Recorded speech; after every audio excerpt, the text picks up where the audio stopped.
Mga ka-K5 sa Distrito Sangharo, isa ka Deputy Tanod Commander kagang iya hinablos, arestado sa drug bus operation. Dakop ang Deputy Tanod Commander kag hinablos sini sa gingkasang drug bus operation. Nabaklan sanday alias Aldric 42 anyos kag alias Alberto 52 anyos amo ang tanod sang isa ka plastic sa isang ginapatian Cebu sa barangay Cubayharo, Iloilo City gabi isang Hunyo 13 gamit ang 1,500 pesos ka paybas money. Na-recover dugang sa posisyon ni Aldric ang 6 ka plastic kag isa naman ka plastic sang droga kay Alberto tanan nagabugat sa 5 ka gramo kag 34,000 pesos ang market value. Duwa na kasi man nga ginamonitor ang magtiyo kag nahibaluan. Si Alberto ang nagapangita sa parokyano nga ginatanya kay Aldric kag nagabaligya man si Alberto.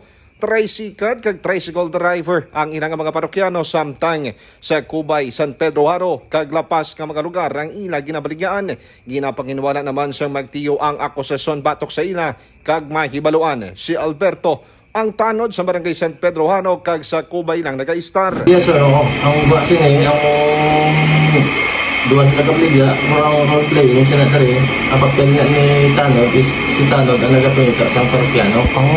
Nag-aalig kay parokyano.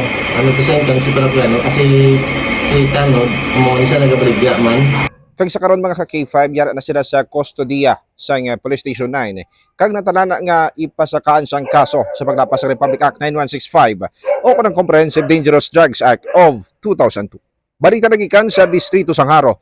Ako naman sa K5 Aaron Refoyo para sa Kampiyon na Balita, Serbisyo Publiko kag Kalingawan sa Iloilo. Number 1 kita, K5 News of M. Ang ining balita ang ginadulong sa inyo sang DTX Coffee Mix. Himo sa natural nga sangka pareho sang amarkuso, chia seeds, sugared cane extract powder. DTX Coffee Mix. Nakakapi ka na, naka-detox ka pa. DTX Coffee Mix. Mabakal sa mga butika. Ang ining balita ang ginadulong sa inyo sang DTX Coffee Mix. Himo sa natural nga sangka pareho sang amarkuso, chia seeds, sugared cane extract powder. DTX Coffee Mix. Nakakapi ka na, naka-detox ka pa. DTX Coffee Mix. Mabakal sa mga butika.